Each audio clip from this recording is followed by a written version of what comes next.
Tanong ko sa'yo, kahit nang rape na siya, pumatay, ligtas pa din? Ganyan ba aral nyo? Sige nga, sagot. Kung mangyari man yon, ligtas pa rin. Kahit nang rape na, pumapatay? Ligtas pa rin. Sabi niya, ligtas pa rin kahit mang rape na, pumatay. Isisigaw niya lang na ligtas pa rin kahit mang rape, pumatay. Yan ang tanong ko sa'yo.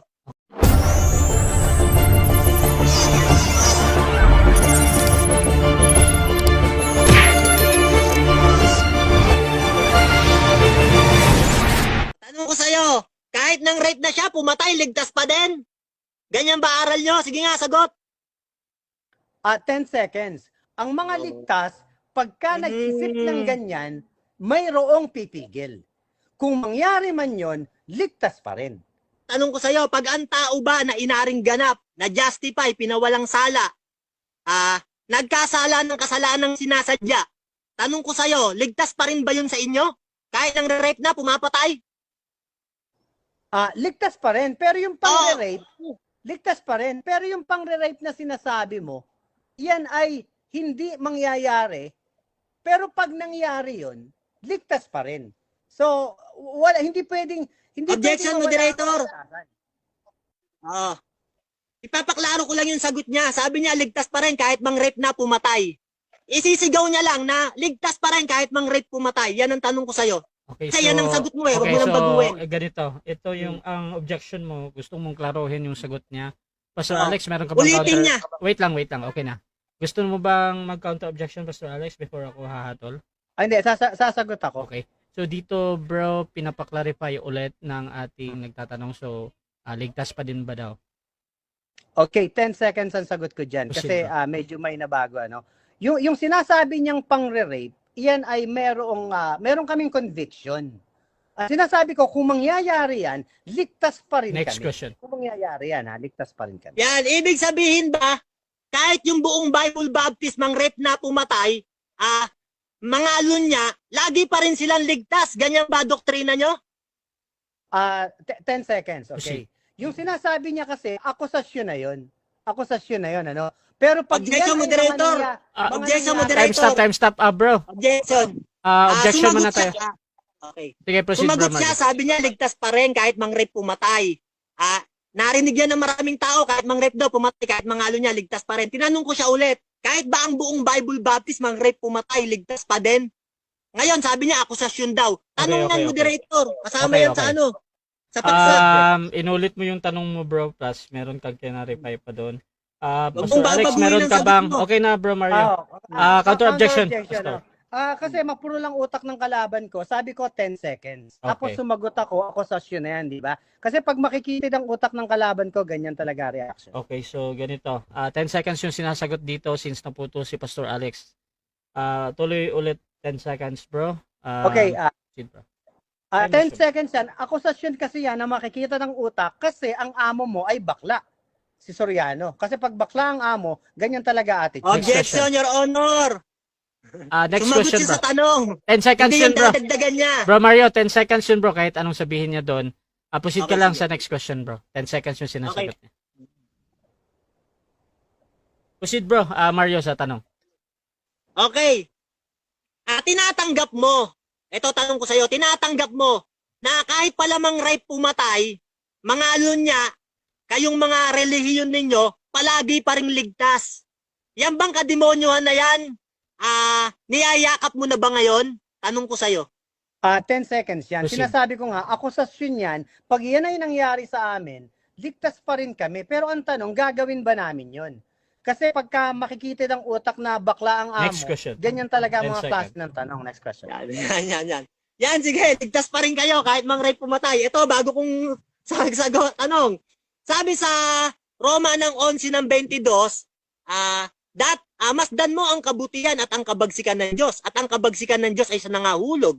Datapot ang kabutihan ng Diyos ay sa iyo kung mananatili ka sa kanyang kabutihan. Kung sa ibang paraan man, ikaw ay puputulin.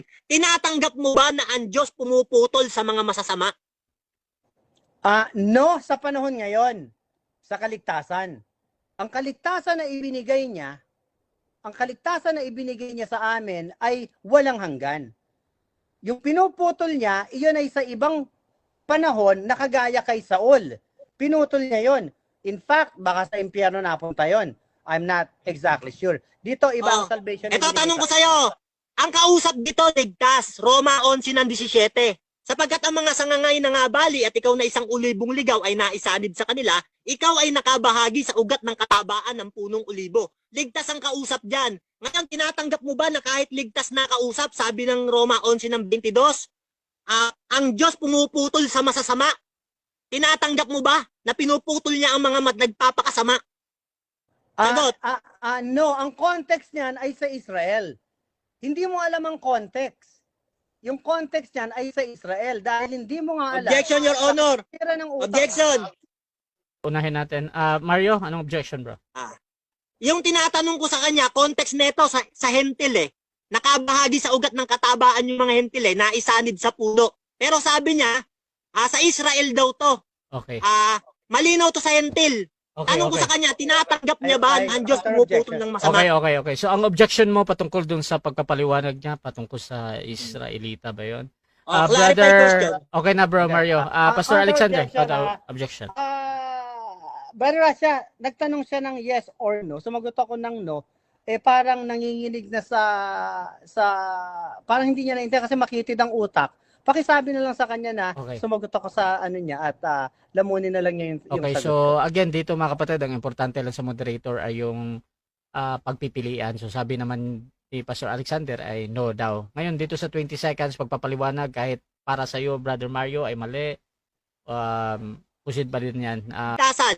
Ngayon, mali ba yung sinabi ni Apostol Pablo sa mga taga-Roma ng 11:22 na ang Diyos pumuputol ng masasama? Hindi siya mali. Ikaw ang mali. Kasi basahin mo ang Romans 11:25. Sinabi doon, you should not be ignorant of this mystery. Basahin mo. You should be, kasi ignorante ka sa pagbabasa. Sinabi doon, you should not be ignorant. Mamaya, babasahin ko sa iyo yan. Next question. Ito, tanong ko sa iyo. Sabi sa Biblia, bawat punong kahoy na hindi nagbubunga ng mabuti ay pinuputol at inihahagi sa apoy. Mateo 7:19. Tanong ko sa iyo, tama ba ang talata na ang Diyos talaga pumuputol ng mga taong masasama at lalo nang hindi nagbubunga? Tama ba talata o mali? Mali sa panahon ngayon. Pumunta ka na naman sa Mateo. Hindi ba sinabi ko sa iyo, Old Testament ang mga doktrina dyan? Dahil napakahirap paliwanagan ng utak mo, sana matutunan mo na pagkatapos ng debate na to. Okay, pumunta ka sa Romans 11, sa Hudyo pa rin. Bakit paborito mo Hudyo? Wala bang ari iyon? Wala din bang ari iyon? Ganun ba yun? Okay. Ito.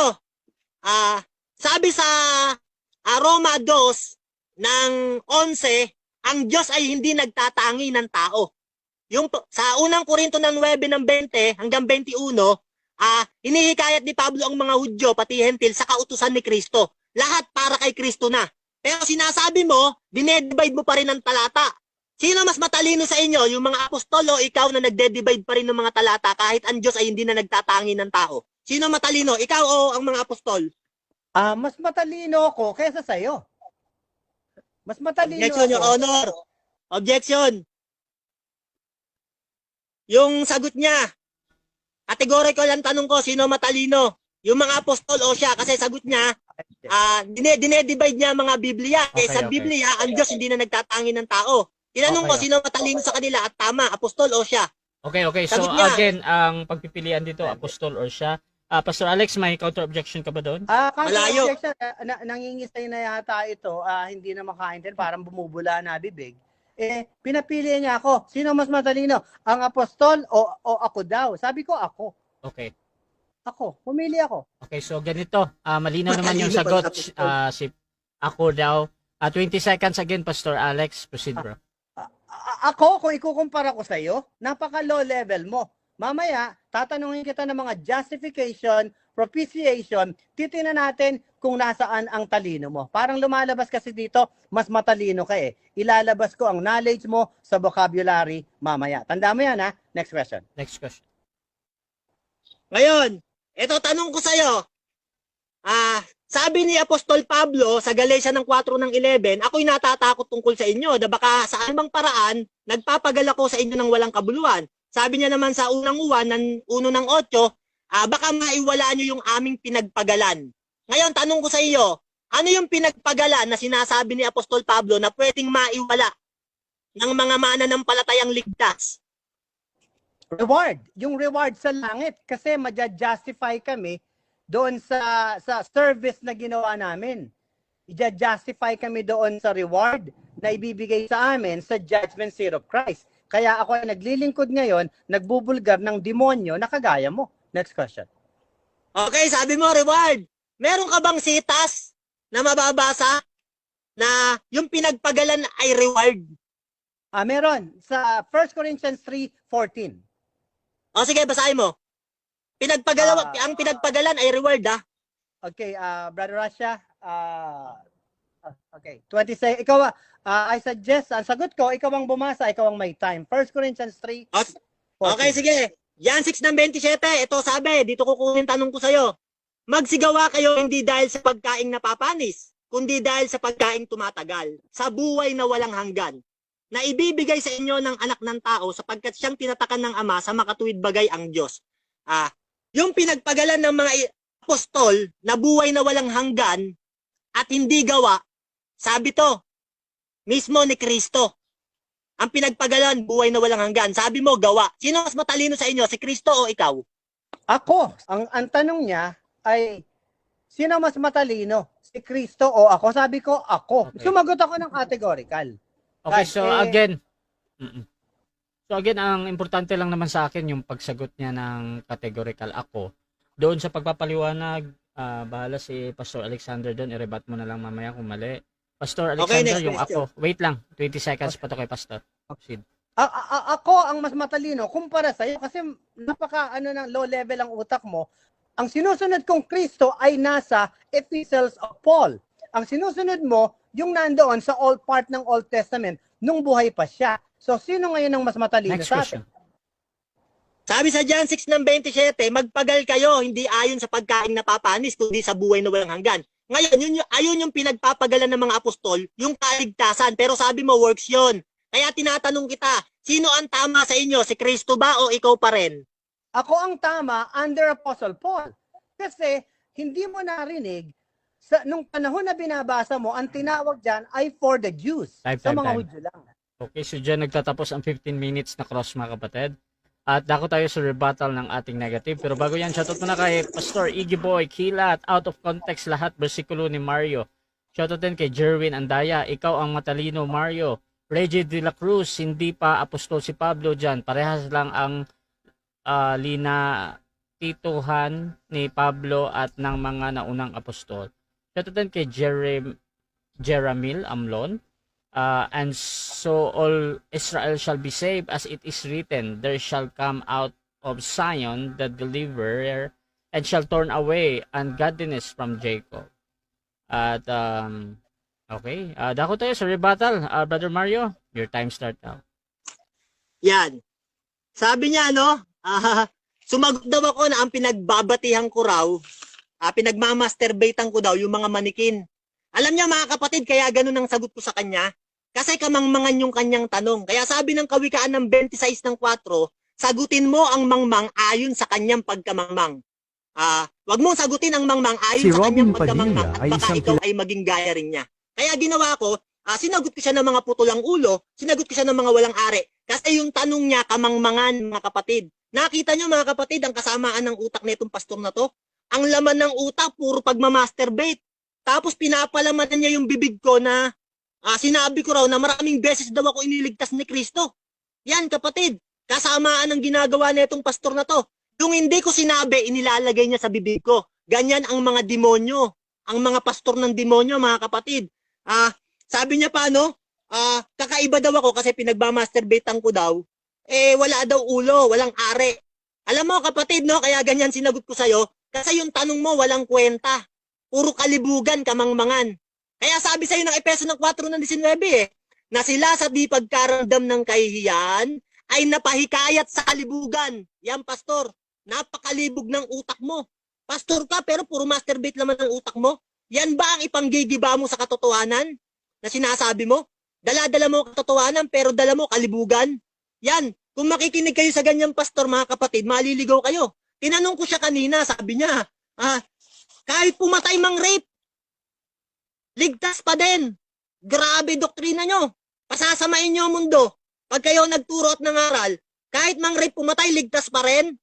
Sabi sa Efeso ng 4:18, na sa kadiliman ng kanilang pag-iisip, sila'y nangahiwalay sa buhay ng Diyos. Dahil sa kahangalang nasa kanila. Dahil sa pagmamatigas ng kanilang mga puso. Nahiwalay dahil sa kasamaan. Kahit sa James 5:20. Sa inyo, ligtas pa rin kahit mang rape pumatay Yan ba iaaral nyo sa mundo? Magtuturo kayo ng katotohanan kahit pumatay, ligtas pa rin. Malaking kasamaan yan, kapatid. At napakasakit na ginagawa nyo sa panahon natin. Ginagamit nyo si Kristo. Yung dugo ni Kristo. Mahiya ka, Pastor Alex, mahiya ka naman. Alam mo, kapatid, bakit sinasabi ko na ang kaligtasan, hindi ko patiyak talaga hanggang dulo ng buhay ko. Kasi nga, sinusunod ko yung sabi ni Pablo. Ikaw kasi matalino ka pa kay Pablo Nung tinanong ko siya, matalino pa raw siya kay Pablo, pati kay Jesus. Grabe ka, Pastor, ang laki ng utak mo. Sabagay, matalino ka talaga.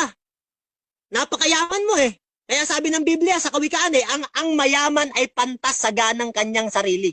Matalino ka lang sa sarili mo dahil mayaman ka. Ngayon, ganito, no?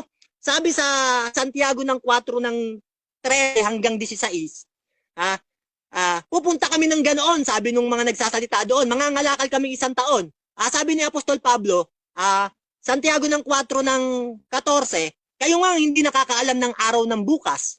Ano ang inyong buhay? Ito nga parang isang singaw na lumilitaw sa kaunting panahon at pagdakay naglalaho. Yan. Kaya sinasabi ko, hindi ko patiyak hanggang dulo ng buhay ko yung ligtas. Kasi hindi ako naghahambog sa harap ng Panginoon. Kasi nga, hindi ko pa alam ang araw ng bukas kung mananatili ako kay Kristo. Kayo, hambog kayo hanggang dulo ng buhay, ligtas na kayo Talo nyo pa si Apostol Pablo Si Apostol Pablo mismo may sabi, eto, kainin mo talata. Pilipos ng 3:11 hanggang 13, ito sabi ni Apostol Pablo kung aking tamuhin sa anumang paraan ang pagkabuhay ng muli sa mga patay, hindi sa ako'y nagtamo na o ako'y nalubos na. Kundi nagpapatuloy ako, baka sakaling maabot ko yaong ikinaabot naman sa akin ni Kristo Jesus. Mga kapatid, hindi ko pa inaring inabot. Yan kapatid, no? Hindi naghambog si Pablo sa kaligtasan niya. Kayo, hambog kayo Kayo nga hindi nakakaalam ng araw ng bukas. Sabi sa 15 hanggang 16 ng Santiago ng 4, ang humihigit sa mga bagay na ito ay kayabangan sa harap ng Diyos. Kayo, sinasabi niyo, ligtas na kayo Kahambugan yan sa harap ng Diyos. Si Pablo, sabi niya, hindi ko inaring inabot. Sabi niya, mga kapatid, hindi ko pa inaring inabot. Ngunit isang bagay ang ginagawa ko. Yan kapatid, alam niyo nung sabihin ni Pablong ligtas siya, hindi katulad niyo. Kine-claim niyo agad, ligtas na kayo hanggang dulo ng buhay niyo. Si Pablo nung sabihin niya ligtas na siya, ikalawang Timoteo ng 4:6-7, sabi niya, sapagkat ako'y inialay na, at ang panahon ng aking pagpanaw ay dumadating na. Nakipagbaka ako ng mabuting pakikipagbaka. Natapos ko na ang aking takbo at iningatan ko ang aking pananampalataya. Nung sabihin ni Pablo yan, natapos niya na yung kanyang takbo. Nararamdam niya na yung kanyang kamatayan. Nung sabihin niya na talagang ligtas siya.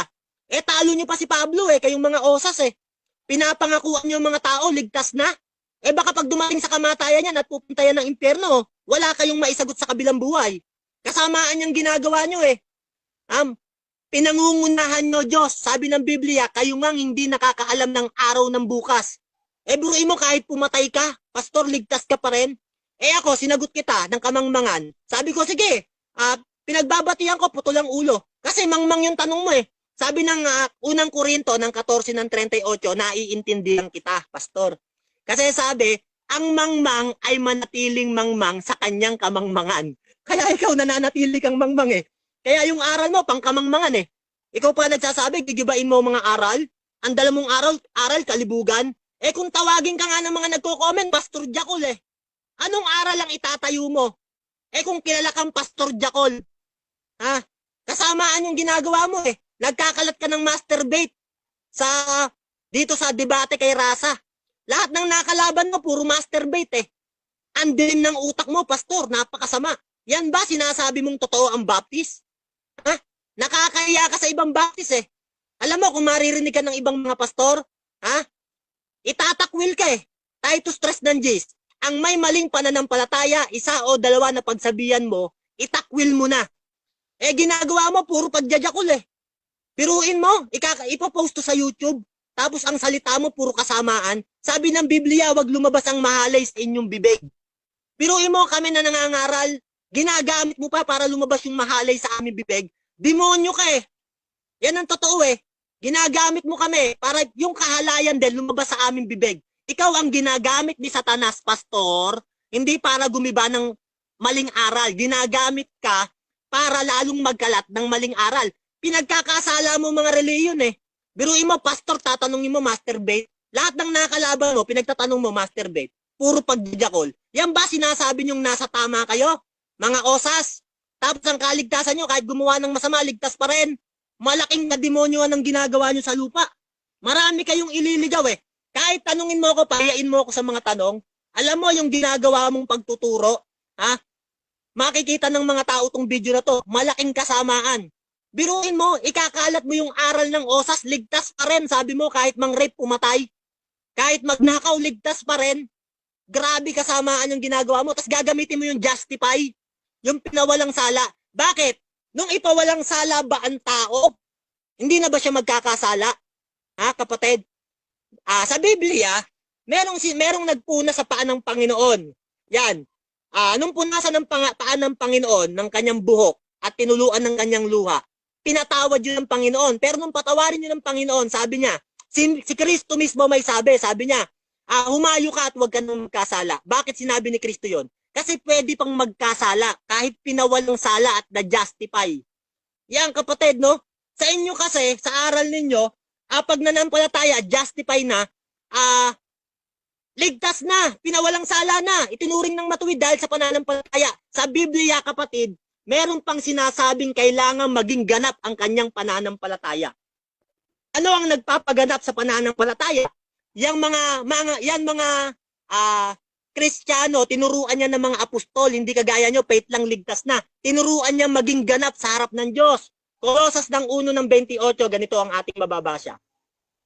Na siya naming niyahayag na pinaaalalahanan ang bawat tao at tinuruan ang bawat tao sa buong karunungan upang maiharap naming sakdal kay Kristo. Yan kapatid, no? Kahit na-justify ka na, pinawalang sala ka na, tinuturuan pa rin ang tao na maging sakdal kay nakatulad ni Kristo. Maging sakdal yung kanyang pananampalataya, kagaya ni Abraham sa Santiago ng 2 ng 21-22. Iba yung sakdal, yung ganap. Sa pinawalang sala, magkaiba yan kapatid. Sa inyo kasi, pag pinawalang sala, ligtas na eh. Para bang hindi na magkakasala eh. Ginagamit nyo dugo ni Kristo sa karumihan. Ha? Ang masasabi ko sa iyo, pastor, yung dugo ni Kristo, pinapaitim mo. Kasi ang dugo, pag nalipasan, nangingitim eh. Pag natuyo eh. Yan ang ginagawa mo eh. Aral ka ng demonyo eh. Biruin mo. Ha? Kaya pinagsasagot kita ng walang kwenta eh. Ang pinagbabatihan ko, walang ulo. Kasi sabi ng Biblia, wag mong sagutin ang mangmang ayon sa kanyang pagkamangmang at baka ikaw ay maging gaya rin niya. Yan, malaking kasamaan ang ginagawa mo sa lupa. Yan ba sinasabi mo, pastor, titibagin mo katotohanan, dala mo aral ng pagjajakol, pagmamasturbate. Ngayon, puro kahalayan mga sinasabi ko. Galing sa bibig mo eh, pinapalabas mo sa mga ngaral. Maging kahalayan ng aming mga bunganga. Puro masturbate ang laman ng utak mo. Yan, nakakahiya ka, pastor. Kahit magtulong-tulong pa yung mga followers mo nagko-comment sa'yo, nakakahiya kayo. Alright,